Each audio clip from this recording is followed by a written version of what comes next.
Bayangkan jika ada sebuah kitab kuno yang begitu ditakuti hingga dilarang oleh otoritas agama terbesar di dunia.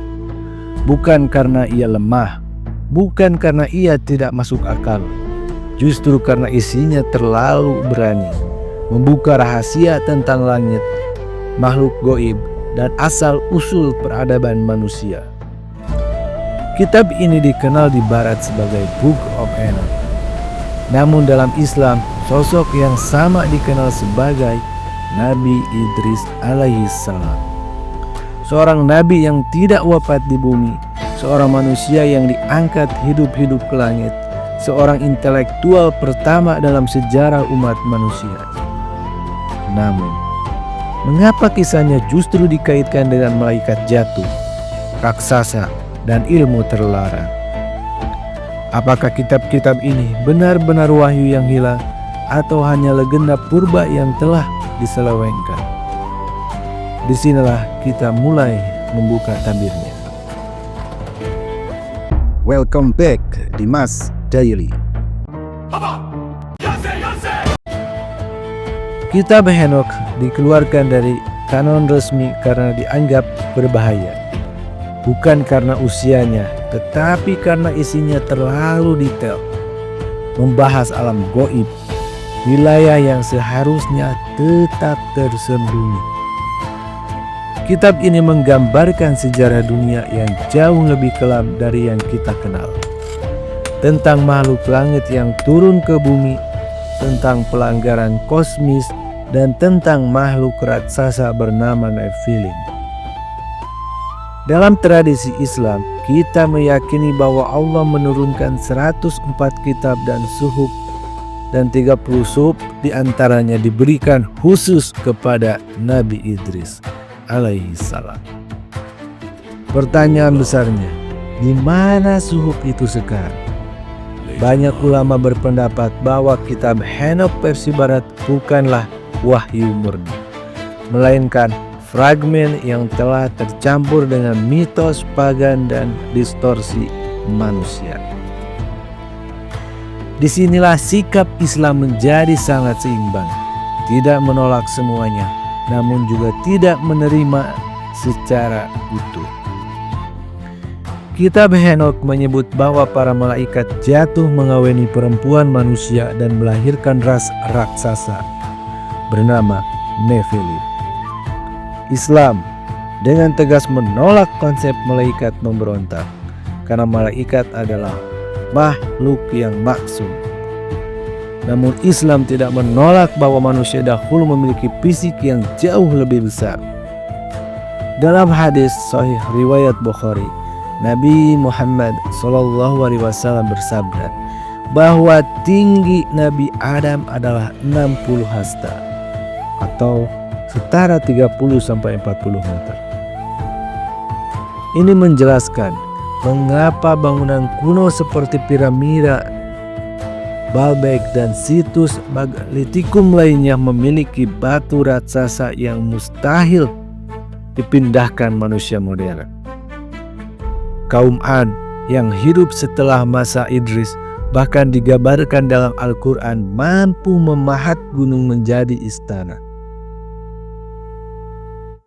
Raksasa dalam Islam bukan makhluk hibrida, melainkan manusia awal yang perlahan menyusut seiring zaman. Bagian paling kontroversial dari kitab Henokh adalah klaim bahwa peradaban manusia maju karena intervensi makhluk langit yang mengajarkan metalurgi untuk membuat senjata, kosmetik untuk menggoda, dan sihir untuk menguasai sesama manusia. Kitab Henokh menyebut pengajarnya sebagai malaikat jatuh. Islam memberikan penjelasan yang berbeda dan lebih konsisten secara teologis. Dalam Quran surat Al-Baqarah ayat 102, Allah menyebut Harut dan Marut, dua malaikat yang diturunkan di Babilonia, bukan untuk merusak, melainkan sebagai ujian. Mereka tidak mengajarkan sihir untuk digunakan, tetapi untuk mengenali dan menghindari dengan peringatan tegas. Sesungguhnya kami hanyalah cobaan bagimu, maka janganlah kamu kafir.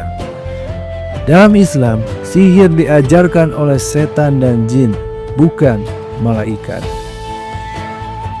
Kitab Henokh mengklaim ilmu perbintangan dicuri dari langit. Islam justru menyebut bahwa Nabi Idris adalah manusia pertama yang menguasai astronomi, matematika, perhitungan waktu, dan tulisan dengan pena. Ilmu ini bukan hasil pencurian, melainkan hikmah langsung dari Allah. Idris juga manusia pertama yang menjahit pakaian, mengangkat manusia dari kehidupan primitif menuju peradaban.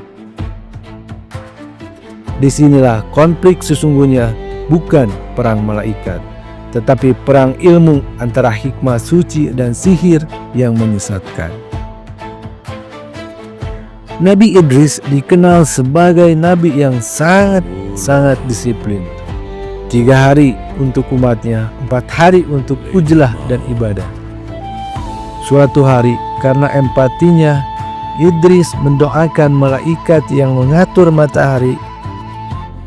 Doanya dikabulkan, dan dari sinilah ia bersahabat dengan Israil.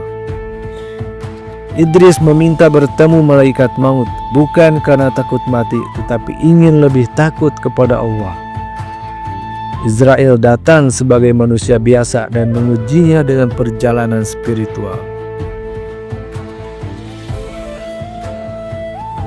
Hingga akhirnya Idris mengetahui bahwa tamunya adalah malaikat maut.